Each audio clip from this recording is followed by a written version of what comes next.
也知道，结果有的人所谓的大胜，有的人所谓的大败。那我们都知道，不管在蓝、绿，还有第三势力当中啊，我们知道这一次是民进党大获全胜，全面执政。在这里面呢，有些人会觉得平安，有些人会觉得不平安。平安的是当然支持他的就觉得很平安，那支持他的也会有一些不平安哦，就是觉得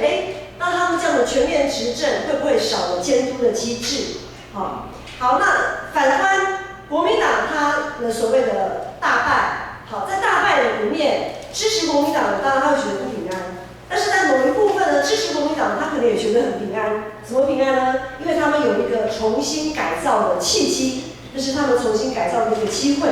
好，那当然第三势力他们有一些消长，意思是说，其实在不管你是支持哪一个政党，你都可能同时有平安跟不平安的意念在你的心里交织着。好，不管你是支持谁，你都可能同时有平安跟不平安的意念交织着。在今天我们要读的经文，我们放在经文的段落。今天我们读诗篇42篇，其实42篇跟43篇本来是完整的一篇，只是因为礼仪上的一些需要，我的礼拜上的一些需要，再把它分成2篇。我们的读经进度刚好今天是42篇，明天是43篇。我们可以发现，其实42跟43篇为什么是完整的一篇诗篇呢？就原本会看到它有很多重复出现的句子。好，那可是现在我们已经分开了嘛，分成2篇诗篇，我们就分开来看。然后在42跟43篇诗篇当中，我们会发现平安跟不平安，有信心跟没有信心也是这样子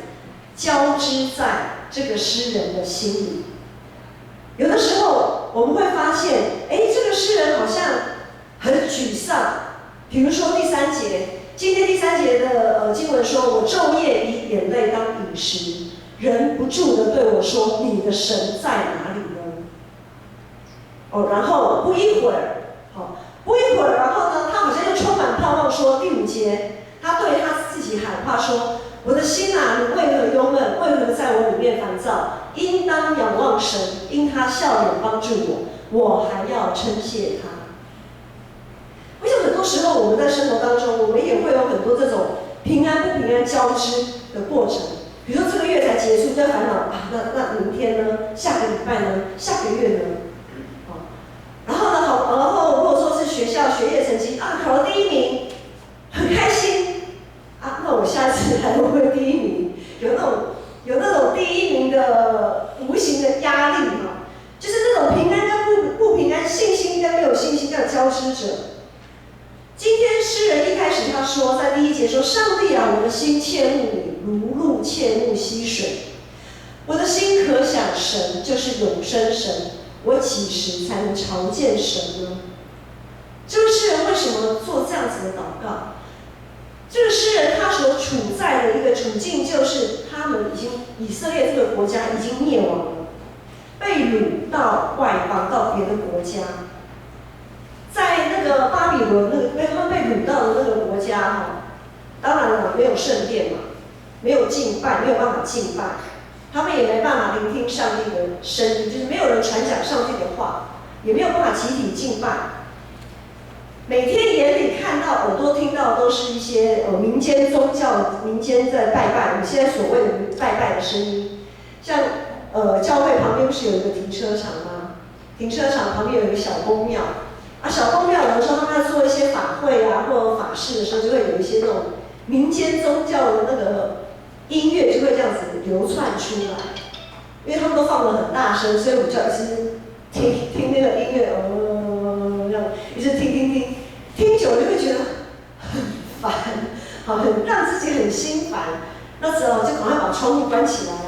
把窗户关起来，然后就可能就放诗歌，自己的诗可能放得大声一点，稍微可以盖住那些声音这样子。我想你们在你们的住家附近，可能也多多少少，或者公司行号，多多少少会有这样的现象发生。好，这个诗人他处在一个这样子，常常围绕着民间宗教未信者的这样子的一个音乐里面，他非常的痛苦。他的痛苦不不在于说他没有办法，他自己没办法唱诗歌赞美，他的痛苦是在于说，我们可以在第4节有一个线索。他说：“我从前与众人同往，用欢呼称赞的声音领他们到神的殿里，大家守节。”这个诗人他可能是一个带领敬拜的人，可能是他在一个，就好像我们现在讲的，他是敬拜团的一员，也可能是圣歌队的一员。总之，他是带领大家敬拜的那一位同工。然后在耶和华上帝的节期，在他的日子，带领大家一起朝见神。他是这样子一个角色，可是他今天居然落到这样子的情况里面，他没有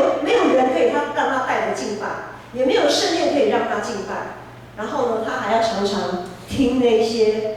他不想听的音乐，这样子。失去国家、流离失所、无法敬拜，是这个诗人无法言喻的悲痛。他说他的心极其烦躁忧闷，然后说他昼夜以眼泪当饮食，终日以泪洗面。然而他最大的挑战还不只是这个，还有他说忍不住，第3节后面说忍不住的对我说：“你的神在哪里？”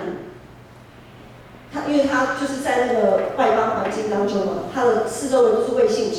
未信者看到他落到这种下场，就常常问他：“啊，你的神呢？你的神呢？你的神在哪里？”在旧约时期，我们要有一个概念，就是如果我的国家是强盛的，就代表我所拜的神也是强的。你的国家如果灭亡，你的国家如果失败，就是我们讲说打仗失败，那就代表你的神比较小，所以你的神打不过我的神。你的国家打不过我的国家，所以在那样子的情况当中，那些外邦人说：“啊，你的神呢？来啊！你那么相信，那你的神能有什么作为吗？你的神能让你国家强盛，能让你打赢这场仗吗？”显然没有，对不对？因为他被掳了，国家灭亡了，所以他也一直不断的被质疑说：“你的神在哪里？”他还有第3层的一个悲痛是。忽然有的时候他会发现，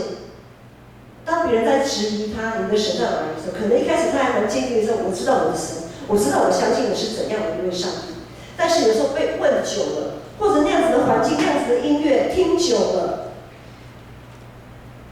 会不会突然有一天他也会觉得说：“神啊，我的神啊，我何时才能朝见你？”第2节他就说：“我的心可想神，就是永生神，我几时得以朝见你呢？连他都不禁怀疑，我什么时候才能看得到你，才能遇见你？恶劣的环境到底是会让我们在风雨中生信心，还是会把我们整个打趴到抬不起头来？”很多时候我们会像诗人这样，在盼望、绝望当中，在有信心跟没有信心当中摇摆。我们身处，特别是我们基督徒在台湾，其实比例不高，一直都是5%，包括天主教徒哦，这是整个比例是包含天主教徒，包括东正教这种就是3一上帝我们敬拜圣父、圣子、圣灵3一上帝的这样子整个基督宗教的人口数。台湾一直以来，好久以来都是5%，都会区有比较高一点点嘛，都会区有高一点点。那我们身处在异教崇拜的这样的环境当中，我们常常会面对未信者的挑战。未信者常常会跟我们挑战说：“你的神在哪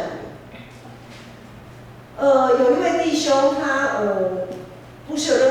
认识一位弟兄，他的家人都没有信主，只有他自己一个人信主。他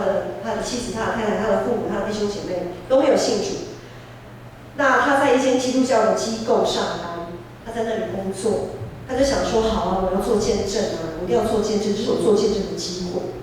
好，于是呢，他就想说，他尽心尽力爱主他的上帝嘛，然后又在基督教的机构上班，哇，太好了，双重祝福啊，他觉得。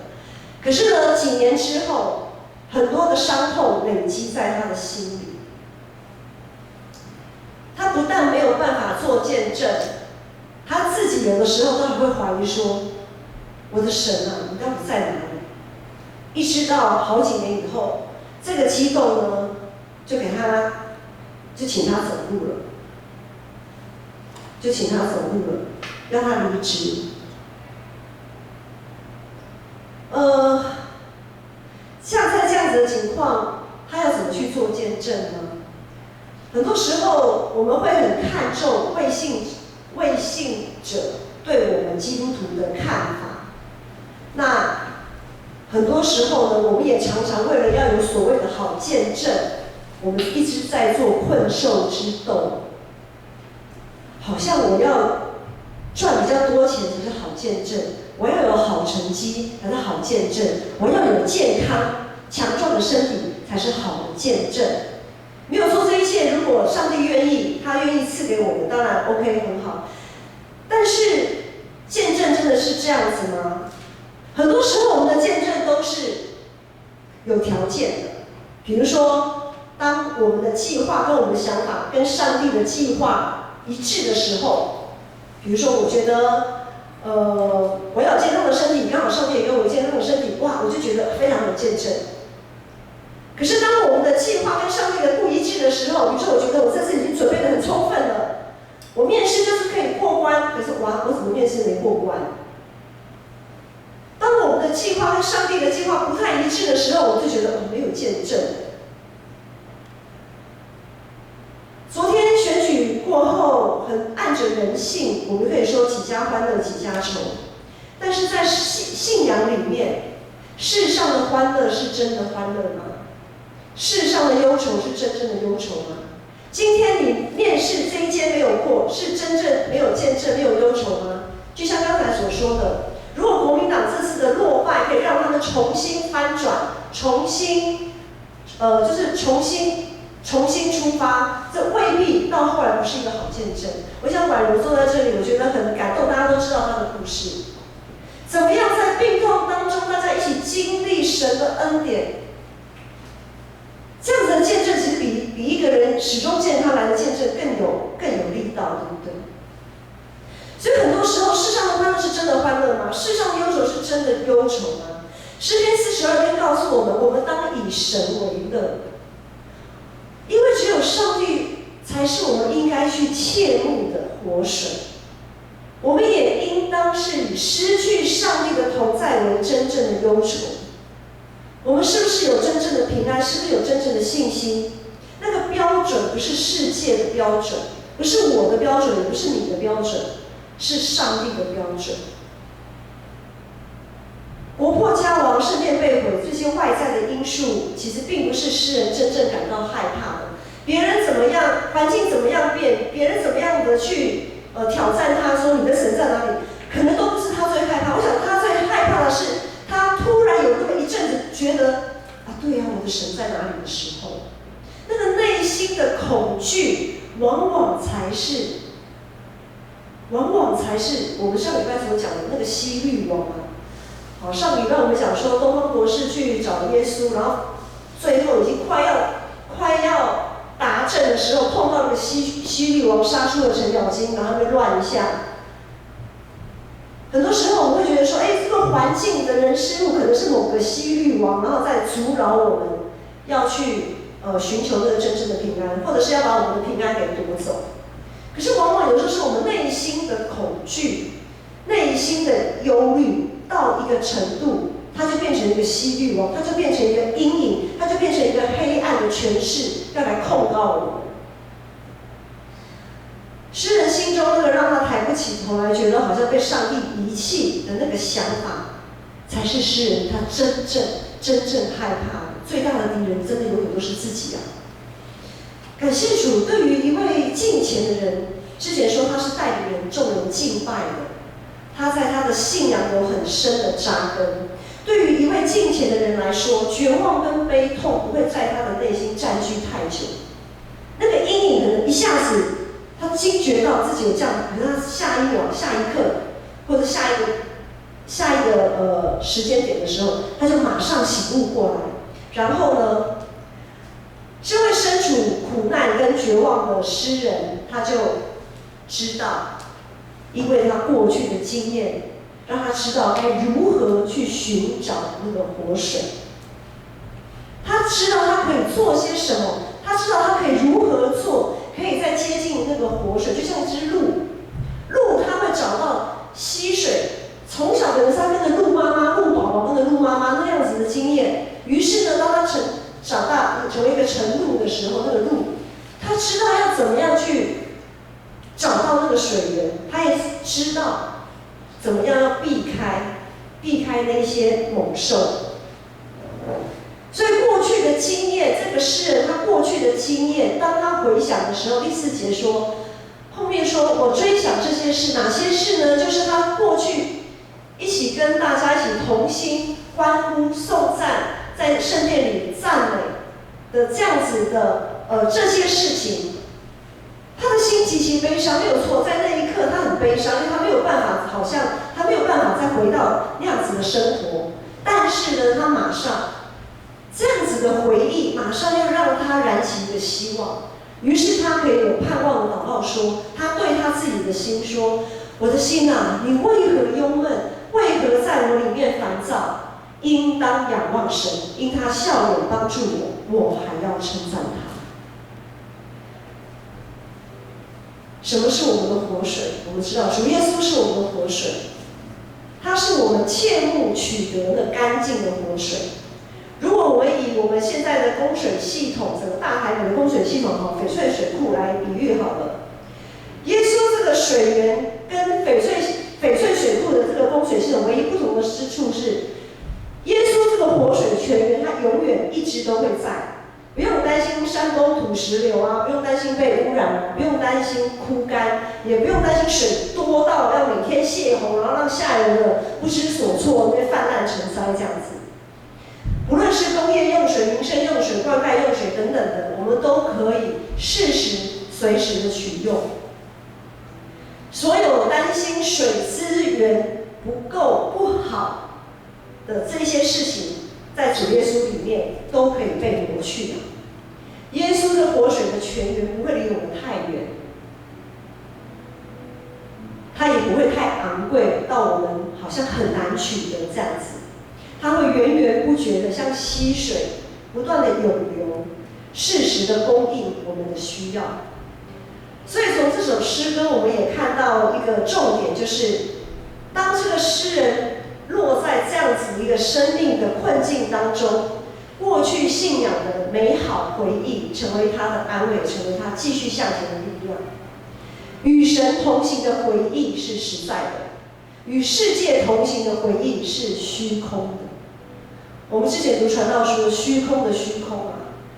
凡事都是虚空。当我们一直在努力世上的事情的时候，就是虚空。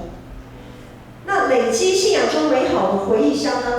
累积美好的回忆相当重要啊。我们每一个当下，我们现在就在累积我们的回忆。我们每一个当下做的事情，都是在累积制造我们在信仰当中美好的回忆。其中我们要留意的是，很多时候我们切慕的不是耶稣本身，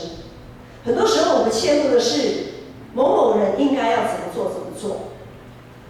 很多时候我们期待的是某某人应该对我怎么做怎么做，而我们所该切慕的应该是我们跟上帝的关系，因为没有任何的人事物可以像上帝这样时常保守看顾供应我们一切的需要。2020年是一个新的开始，我们牧师从来到教会就一直推那个新眼光读经计划，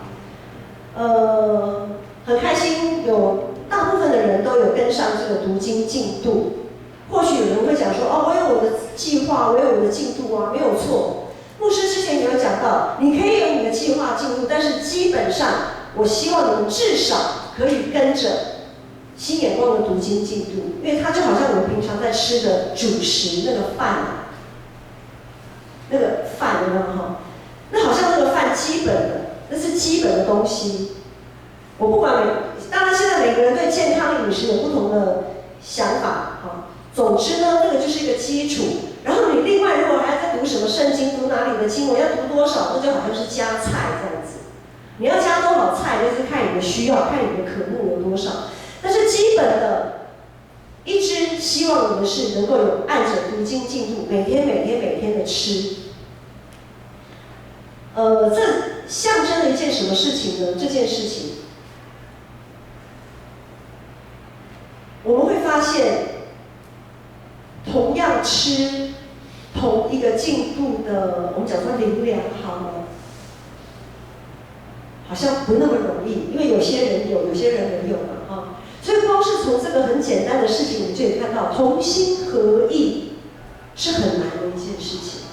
但是同心合意可以带给我们很棒的一个信仰合一。比如说，大家都喜欢团圆的感觉，不管是团契一起出去吃个什么尾牙也好啊，或者庆功宴也好，不管是过年过节，大家一起围炉吃饭。围炉吃饭给我们的那一个意义，它代表的是我们都是吃同一锅饭，我们都是舀同一个火锅的料。昨天牧师家我们刚好6个人，包括我福妈，我们很难得6个人在一起，同一个时间点在一起吃同样的东西，因为常常不是缺这个就是缺那个。昨天我们一起吃了一样东西，很难得，就是释迦。我们有2颗释迦，然后刚好成熟，然后又刚好所有的人都在，我们就6个人去分那个释迦，这样吃，那好像波饼的概念，就是同样一家人在同一个时空当中吃了同样的东西，哇，那个感觉真的是那个画面。所以今天意思是说，新我要读经，如果今天我们都知道我们读的是同一段经文，刚好今天的经文就是刚好落在诗篇42篇，我们都在读同一段经文。然后明天呢，虽然我们不在同一个空间，但是我们至少在同一个时段当中，同一天里面，我们读的是诗篇43篇，然后44篇，就有那种全部的人大家一起吃同一锅饭的那一种感觉。那是一个基础，那是一个基本。我们可以因着这样，我们就可以知道说，我们要同心同行，真的是要去竭力、尽力去努力，才能达到这个目标。如果连读经都不太容易做到，那其他的一些团契活动啊，或一些事工服事啊，当然也不容易做到。但是我们因着有一群弟兄姐妹，他们不断的在朝这个方向努力。牧师对建成的未来还是很有盼望的，因为这又是新的一期的开始。如果你在过去没有跟上新眼光读经进度，那么在未来的这1年，我希望你每天都可以跟上新眼光读经进度。在读的时候，你要知道，教会所有的弟兄姐妹都在跟你吃同一锅米饭，我们都是吃同样的米饭。这个是一个基础，每天的灵修、祷告，这是一个基础的进度。然后呢，我们每次到主日参加礼拜，到教会主日的时候到教会参加礼拜，就好像是将耶稣的那个活水泉源那个开关，那个供应阀，活水的供应阀打开，大量的活水借由圣灵涌流到你们每一个人的生命当中。然后呢，可以把我们淤积阻塞的部分可以瞬间的冲刷掉，也可以瞬间的止渴。教会的团契生活像什么？像一座一座的净水厂，它有滤芯，有滤网在净水厂。我们很多的一些黑暗面，我们要透过一次又一次的团契。读经分享，或者是一些生活或者团契的活动体验，我们慢慢的一点一滴的把那些脏污滤掉，流出，重新流出干净的活水，这个都是需要很长的时间的。那肢体关怀呢？肢体关怀为彼此之间拉出一条又一条灌溉的渠道，好让每一个上帝国度属神的土壤都可以被灌溉，都可以被滋润。那宣道呢？宣道在我们教会，宣道的使命不是挂在嘴上讲的，宣道非常的重要。宣道是我们行公义、好怜悯、不藏私、不滥用水源的一个见证。很多教会像俱乐部一样，我自己的水源自己用，好，肥水不落外人田。可是我们的信仰不是这样子的。当我们的宣教做得很好的时候，我们可以开发更多的水源我们可以开发更多的供水系统。这个供水系统其实我们不用想得很遥远，我们现在就可以，现在就有了。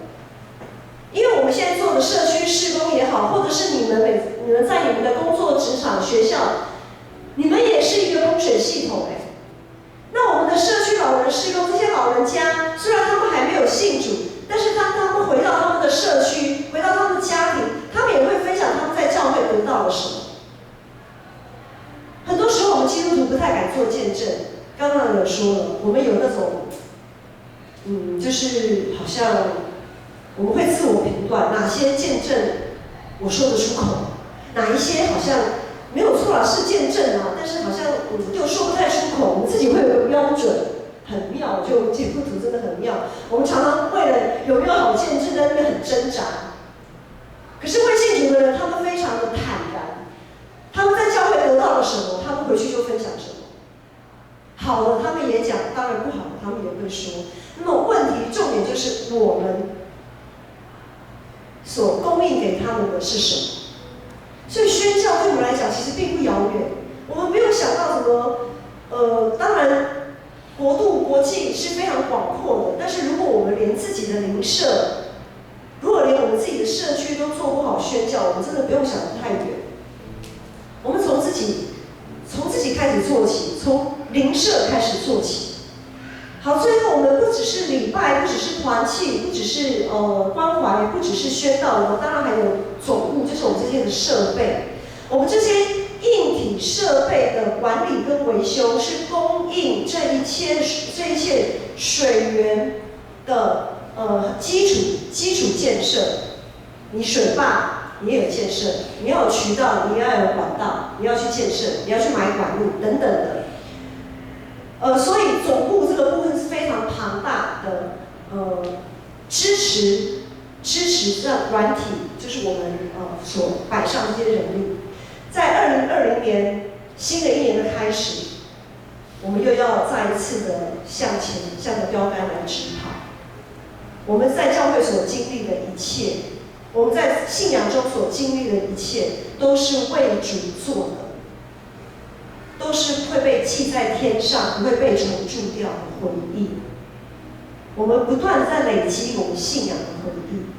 当我们深陷困境、绝望，当我们觉得好像提不起劲要到教会聚会的时候，总要回想我们与神同行，与弟兄姐妹一起打拼，建造上帝国度的那些日子。我们要回想我们常常与上帝为乐那些美好的日子。这些值得美好的回忆，并不会随着时间成为过去。我们的神是昔在、今在、永在的神。我们所累积的每一样回忆，都在永恒当中，随时随地，不断的会浮现，会跑出来，成为你的鼓励，也成为我的鼓励。就像 FB 有的时候会突然跑出来，几年前怎么样。同样的回忆，比如说好，这是青少系的夏令营，可能同样的回忆，在某些人他会在不同的时间点出现这样子的回忆，然后在这个过程当中，就彼此互相的激励彼此，这样子的回忆是值得我们一直去努力去做的，因为我们都会有失落、失望、失去信心的时候，当我们想起这些回忆，当我们想起我们一起努力、一起吃同一锅米饭的时候，这样子的回忆，我们就可以像诗人，蛮有盼望的说：“我的心啊，你为何忧闷？为何在我躁，应当仰望神，因为他用笑脸帮助我，我还要称谢他。选举已经结束了，一切的纷纷扰扰也都应该结束，天地都会废去，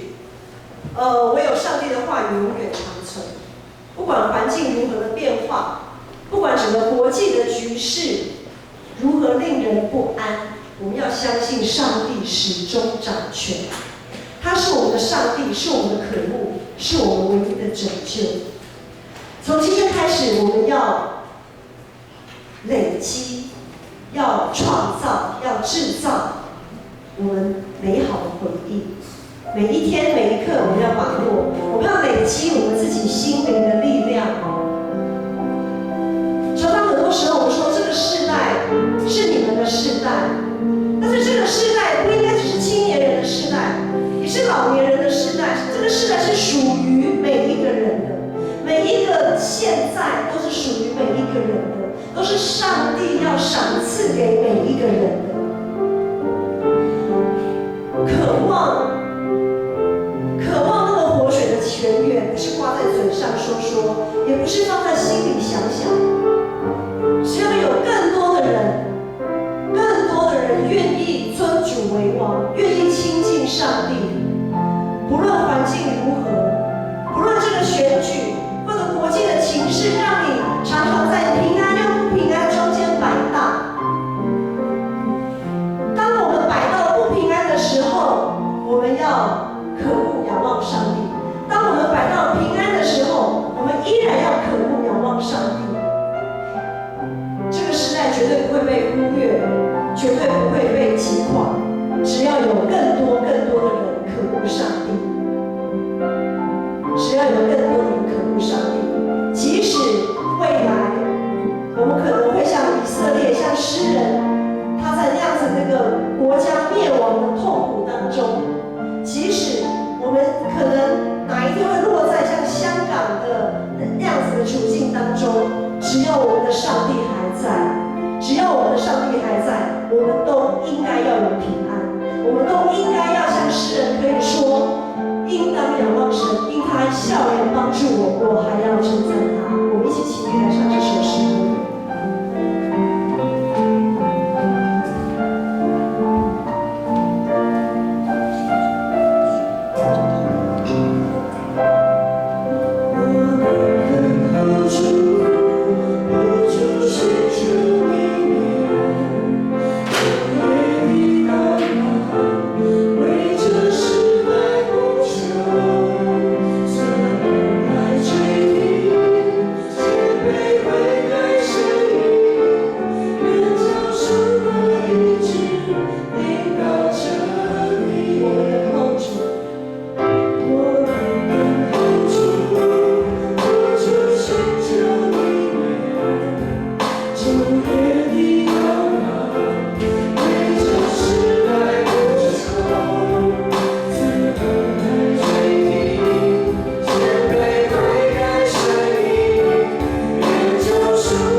选举，他非常的不安。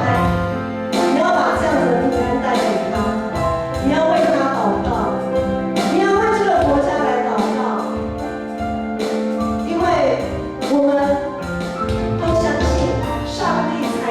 我的掌权者，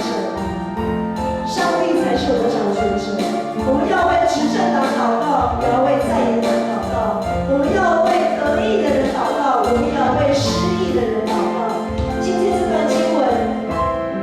圣经告诉我们，得时不得时，我们都要有那个平安，那个平安才是我们往下走的确据，那个平安才是我们可以继续向前的那个盼望。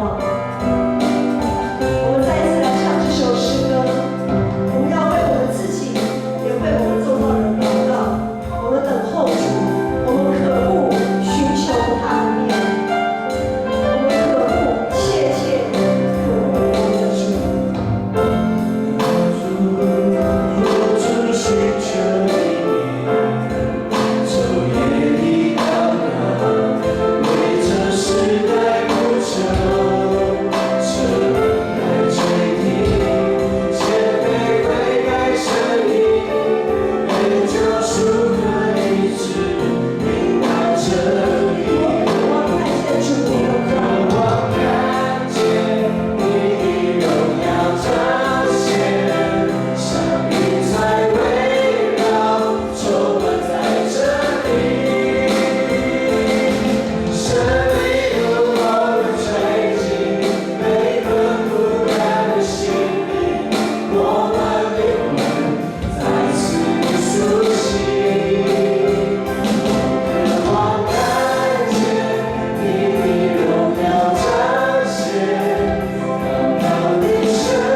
音不声不停息，不仅会转向儿女，儿女会转向父亲，每个时代可以敬拜你。父亲会转向儿女，儿女会转向父亲，每个时代可以敬拜你。阿爸父神，我们感谢你，你就像我们，你是我们所有人的父亲，那严厉又慈爱的父亲，你始终看顾、保守、引领我们，你始终用笑脸帮助我们。求主你帮助，求主也帮助凡属你的儿女能回转向你，让每一个世代都有属你的，都有敬虔的百姓在你的面前赞美你、称谢你、渴慕你。愿我主耶稣基督的恩惠、天父上帝的慈爱、圣灵的帮助与感动，与你们众人同在，从今时直到永远。阿门。